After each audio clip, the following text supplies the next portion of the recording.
Hello friends, welcome to this video of coordinate geometry.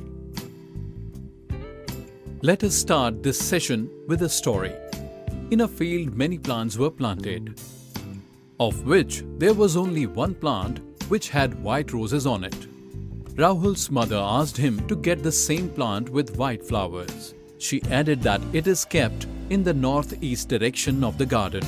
But when Rahul went to the garden, there were no flowers in any of the plants, which could help Rahul to identify the plant with white colored flowers. Now tell me, would Rahul have found the plant based on the information given by his mother? Friends, the information given is not sufficient. It will only tell on which side the plant is located on the garden, but the exact position of the plant will not be known.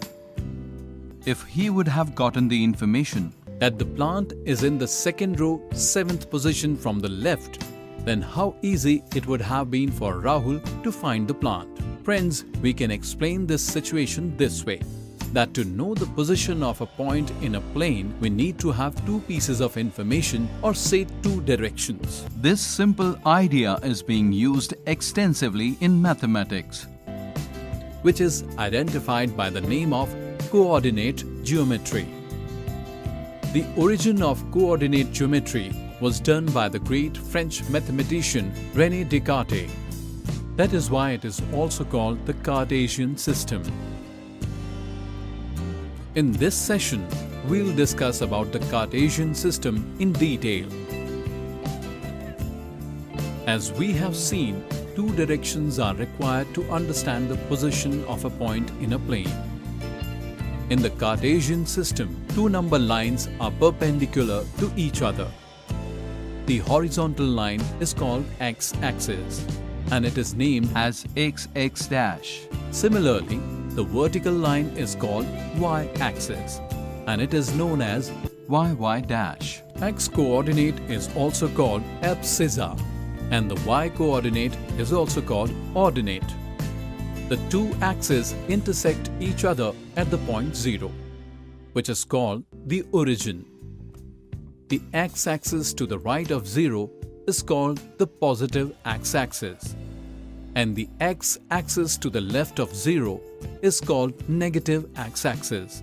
Similarly, the upper part of 0 is positive y-axis, and the lower one is negative y-axis. These x and y-axis divide plane into 4 parts. These parts are called quadrants.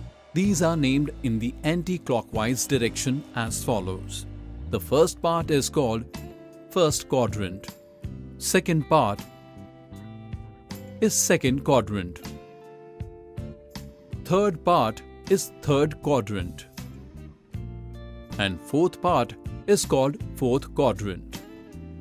And the plane is also called the xy plane.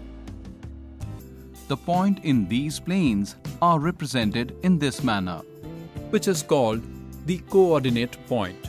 The first number in this coordinate point represents the point on the x-axis and the second number represents the point on the y-axis.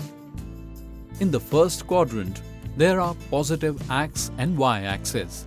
So the points of this quadrant are represented in this way. Similarly, the signs of each quadrant depend upon the positive and negative x and y-axis of that quadrant. That is why these axes are called coordinate axes. And the plane in which these axes and quadrants are is called the xy plane.